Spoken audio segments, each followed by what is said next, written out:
a superar cualquier diferencia de nacionalidad, de región y de opinión, Señor.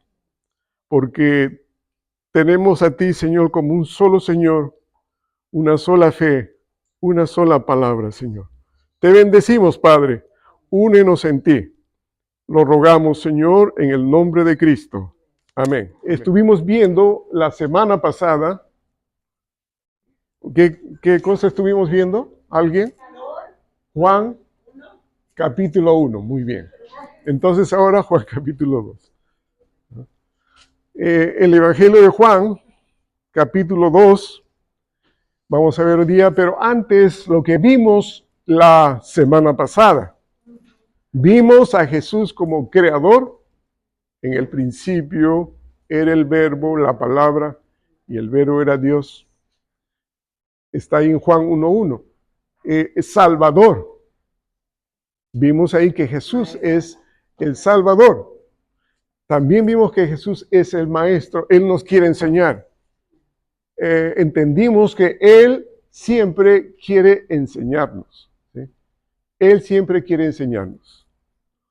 Y está dispuesto a hacerlo en cualquier momento.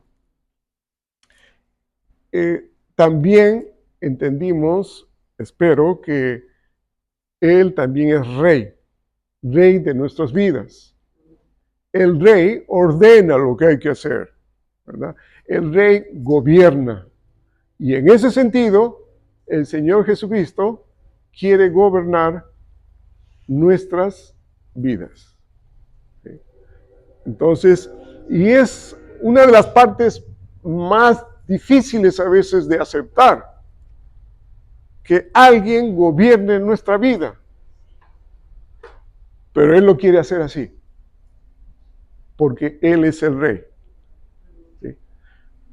Él es el Rey de todo el universo, pero en particular de cada uno de nosotros también. ¿Amén, hermanos? Amén. ¿Quién es su Rey? Jesús. Sí, Jesús, ¿no? Jesús Dios, Cristo Rey. Ahora vamos a ir entonces al capítulo 2. Y la primera cosa, porque ¿cuál es lo que en oración pedí al Señor para que pudiera compartir con todos ustedes? Es de que todos conozcamos bien a Cristo. ¿Por qué dijimos? Porque no se puede llevar una relación superficial con el Señor. El Señor te ofrece una relación con Él, un parentesco con Él. Según Juan 1:12, Juan capítulo 1, verso 12, dice, mas a los que creen, a los que creyeron en Él, les dio el derecho, la potestad de ser hijos de Dios. Entonces, en ese sentido, el Señor quiere tener una relación muy estrecha, muy profunda contigo. ¿Sí?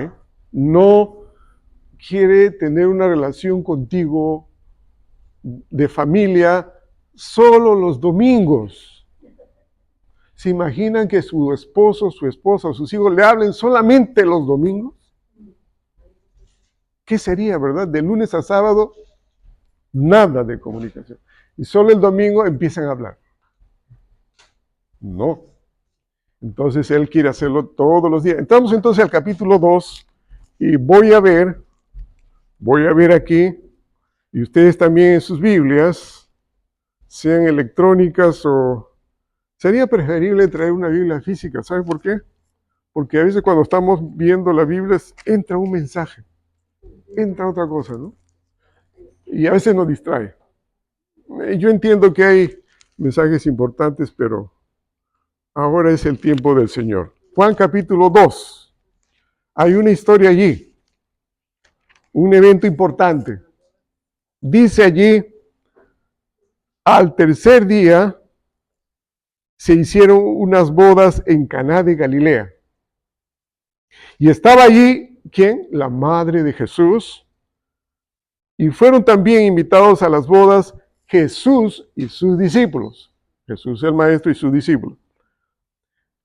Verso 3, y faltando el vino, la madre de Jesús le dijo, no tienen vino. Y Jesús le dijo, ¿qué tienes conmigo, mujer? Aún no ha venido mi hora. Entonces, ¿qué significa eso? Esa frase que pareciera inoportuna, un poco irrespetuosa, no lo es así, ¿no? Mujer era el título de María, y él lo dice con mucho respeto, yo respondo a mi Padre Celestial. El Padre tenía algo para que Jesús hiciera, ¿no? Pero él le habla en manera profética, mi tiempo, mi hora todavía no está aquí, ¿no? Él se lo explica.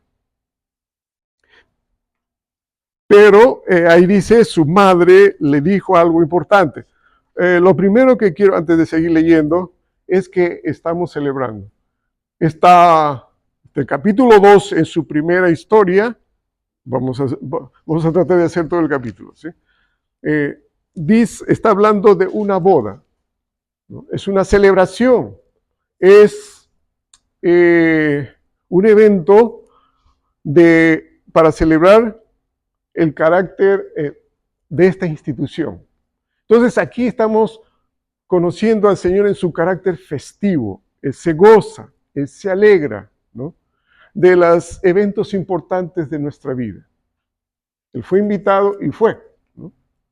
Y doy gracias que ustedes están aquí también, algunos están invitados. Pero espero que no queden como invitados, ¿no?, que sean parte de nosotros, de esta familia. Bueno, estamos celebrando y Jesús celebraba también con ellos ese matrimonio, esa boda, ¿no? Y reconociendo además esa milenaria institución del matrimonio. Pero esto no se queda allí, solo en celebración temporal, sino que tiene un propósito especial. Cuando María dice ahí, no tienen vino, quiero aclarar, hermanos, algo sumamente importante. María no está ordenando al Señor, ni nunca ordenó al Señor. En todos los evangelios no veo ni una sola orden de María, ni siquiera una sugerencia. Usted lee los evangelios donde se habla de la vida de Jesús y ella no ordena en ningún momento a Jesús. Y además, entonces, ¿qué es esto? Solamente está apuntando a la necesidad. Hay una necesidad. Ella se da cuenta de que algo estaba faltando en esa celebración y se lo cuenta al Señor. Así como nosotros muchas veces tenemos necesidad y se lo decimos al Señor. Y ella apunta a la necesidad de esa celebración, de esa familia. Ya no hay vino.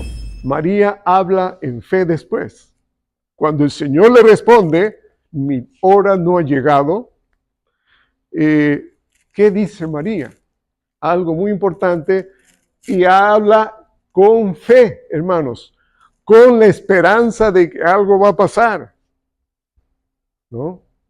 Algo muy importante, y esto que quisiera que nos memoricemos. ¿Qué dice María? Hagan todo lo que Él dice. Ella nunca dijo, yo le dije a Jesús lo que tiene que hacer. Jamás dijo eso. No. Ella dijo, más bien, reconoció el poder del Señor, reconoció las maravillas que hace Él, reconoció que Él podía hacer muchas cosas y puso en Jesucristo su fe y su esperanza de que se resolviera el asunto en ese momento, aunque es temporal. Y entonces, ahí le dijo María que haga no lo que ella decía, Jamás dijo, hagan lo que yo digo, sino lo que Jesús dice. Importante e interesante, hermanos. Contrario a la idea que se muestra o se difunde en la religión tradicional. Tomemos esto en cuenta. Su fe y el reconocimiento de la autoridad de Jesús sobre ella inclusive. De eso podemos hablarlo cuando estudiemos el Evangelio de Lucas. Ahí se habla de María. Mucho. Y entonces, en esta oportunidad, el Señor empieza a dar las instrucciones y en consecuencia de hacer de esa sugerencia e instrucción que hace María, hagan lo que Él dice. Todos empiezan a hacer lo que dijo María que hay que hacer. Lo que Jesús estaba diciendo. Llenen las tinajas de agua hasta el borde. Ahora sáquenla y llévenle al maestro de la sala. ¿Y qué pasó? ¿Qué pasó? Pudieron servir el mejor vino de la época. ¿Por qué pasó esto? Dice el verso 11, y a eso quería llegar también. Dice allí, este principio de señales hizo Jesús en Caná de Galilea y manifestó su gloria y sus discípulos creyeron en él. Entonces tenemos una celebración, tenemos una actitud de confianza, de poder ponerse bajo las instrucciones y la guía del Señor para ver cómo enfrentar esa necesidad, la falta de vino. Pero el Señor siempre, con cada necesidad, muestra un propósito. Y allí se muestra el propósito aquí, en el verso 11. Hizo la señal, hizo el milagro, ¿para qué? Para manifestar su gloria. Y en realidad, hermanos, y no voy a abundar mucho, pero en realidad todo se trata de la gloria del Señor. Nosotros predicamos para la gloria del Señor. La iglesia es para la gloria del Señor. La comunión es para la gloria del Señor. Ciertamente lo disfrutamos, nos gozamos, esas son consecuencias temporales, pero en el fondo del asunto todo es para la gloria del Señor. Estaba cerca la Pascua de los judíos y subió Jesús a Jerusalén. Verso 13. Verso 14 dice, y halló en el templo a los que vendían bueyes, ovejas y palomas, y a los cambistas allí sentados. Y haciendo un azote de cuerdas echó fuera del templo a todos, y las ovejas y los bueyes, y esparció las monedas de los cambistas y volcó las mesas. Y dijo a los que vendían palomas, quitad de aquí esto, y no hagáis de la casa de mi padre casa de mercado. Entonces se acordaron sus discípulos que está escrito, el celo de tu casa me consume. Ahora tenemos otro evento aquí. El templo, en ese tiempo, ahora no existe el templo, no tenemos templo, no hay templo en Jerusalén. O sea, el templo de Herodes, que una vez fue de Salomón, pues esa es historia arqueológica. El Señor lo clasifica o lo califica como la casa ¿de quién? Del Padre, casa del Padre. ¿Y qué es lo que estaba pasando allí? En ese templo se acostumbraba a sacrificar animales, corderos, bueyes, palomas, dependiendo de la capacidad económica de cada uno. Traían cereales, trigo, como parte del 10% en agradecimiento al Señor. Sus ofrendas, traían sus ofrendas.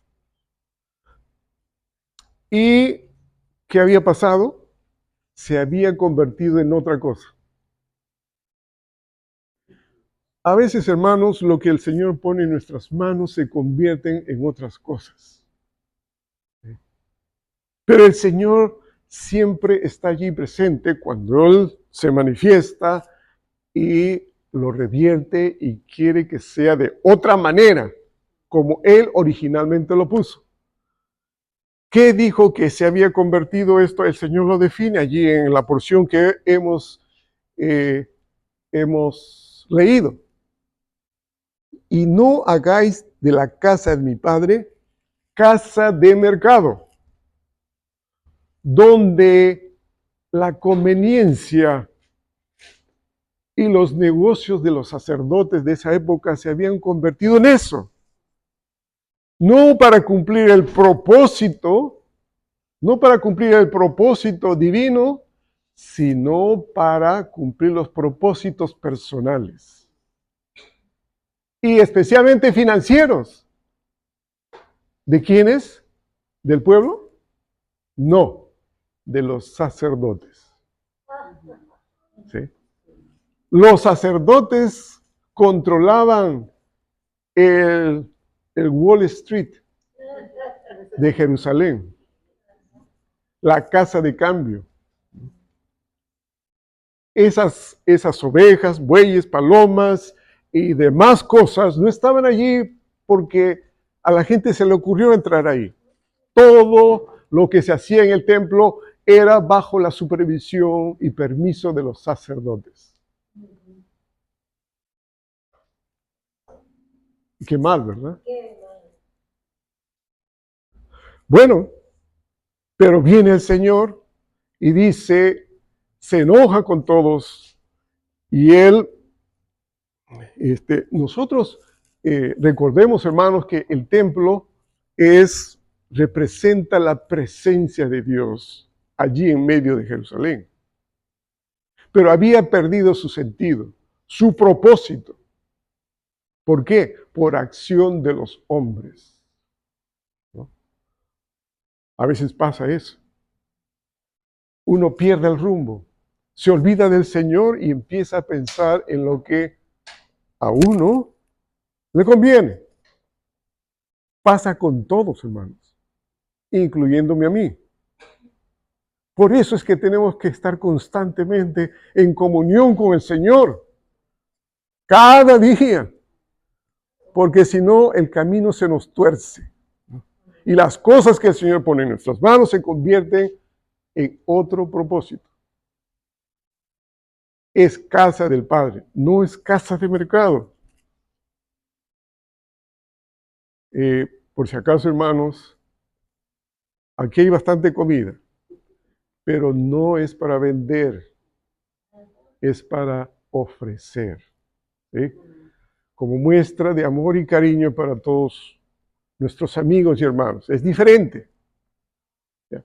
Entonces, alguien, por favor, que me ayude con Mateo 21:13. Mateo 21:13. Y lo lee en voz alta a todo pulmón. ¿Sí? Y les dijo, escrito está, en mi casa de oración será llamada, a vosotros la habéis hecho fuera de nosotros. Amén. Gracias, hermano. Ese es el reclamo del Señor Jesús. El templo representaba la presencia del Señor, por tanto, era un lugar santo, separado exclusivamente para adorar al Señor. Y ahora ya no hay templo, pero ¿dónde vive entonces o dónde se manifiesta la presencia del Señor? En nosotros, en nuestro corazón. Ahora el Señor se supone que vive en nosotros. Y por consecuencia tiene que ser santo. El Señor no puede vivir o convivir en lugares donde sean pecaminosos, sino separados para Él. con intenciones para seguirle a Él, con motivaciones que tienen que ver con Él, para la gloria de Él, para la conveniencia de Él. Tiene mucho sentido, hermano, todo lo que el Señor le pasa. ¿Sí o no? ¿Estamos conociendo mejor al Señor Jesucristo? Amén. ¿No? Entonces el Señor es santo y desea que nosotros también lo seamos también. ¿Sí? El Señor muestra su carácter santo y el Señor quiere que nosotros también lo seamos, ¿no? Así como en la primera parte vimos del carácter festivo del Señor. Vamos a ir terminando con otra parte en el resto de la lectura. Estamos en el capítulo 2 de Juan. Miren, dice allí, verso 18, ¿verdad? Entonces, aquellos afectados por estas expresiones del Señor, cuando Él dijo, mi casa no puede ser casa de mercado, dijo, y los judíos respondieron, aquellos afectados, miren lo que responde, ¿qué señal nos muestras ya que haces esto? Porque se supone que ellos son la autoridad allí en el templo, ¿no? Los administradores, los que controlan todo lo que pasa en el templo. Y entonces el Señor habla. Pero antes ellos piden señal, ¿verdad? Tenían una mirada terrenal del asunto, del problema. ¿Qué tenían ellos? Un problema espiritual, ciertamente. Pero para ellos no era un problema espiritual, era un problema financiero. Iban a ganar menos si no se daba eso. ¿Sí? A veces, hermanos, nos olvidamos de las enseñanzas del Señor y empezamos a vivir la vida según los criterios de este mundo. A ver, si gano más allá, me voy allá. Si gano menos aquí, no me conviene, ¿no? Si esto es mejor para mí, mejor para allá. Pero jamás uno piensa, el Señor quiere que yo esté aquí, a pesar de cualquier circunstancia. Y consultar con Él si hay que ir a la fábrica reciente que se abre en Norte Carolina, etcétera, etcétera.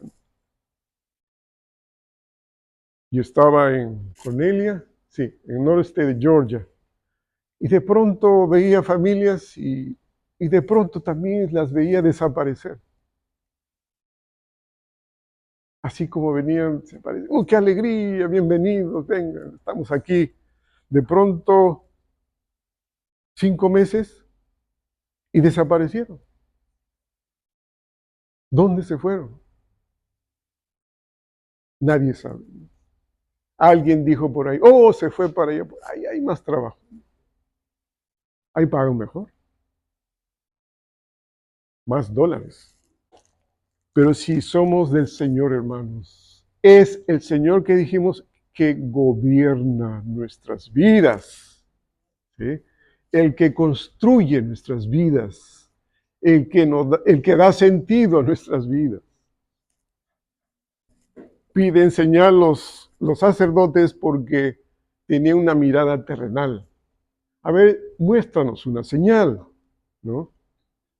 Y Él dice, como ellos tenían toda su confianza entre comillas en el templo, habla de Él y les dice, destruyan este templo en el verso 19 y en 3 días lo levantaré. Y da la explicación porque ellos no lo entendieron. Pensaron que estaba hablando del edificio del templo.